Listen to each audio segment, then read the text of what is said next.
مشاكل كثيرة في مباراة اليوم، ومودريتش يلعبها أرضية بالراس والتعادل. راموس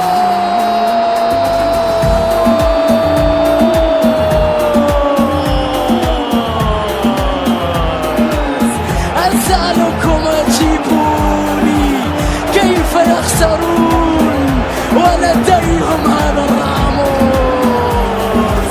هدف مدريدي في الدقيقة 90، عرضية مودريتش جميلة، وراموس يغير الأشياء، راموس يغير كل شيء لمدريد.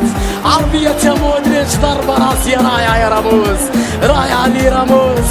دوري أبطال أوروبا لأتلتيكو غير وجهة راموس، الكلاسيكو لبرشلونة غير وجهة راموس.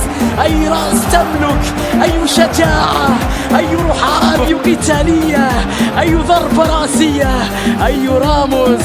ريال يعود في توقيت قاتل من هذا الكلاسيكو، ويبدو أن زيزو لا يخسر.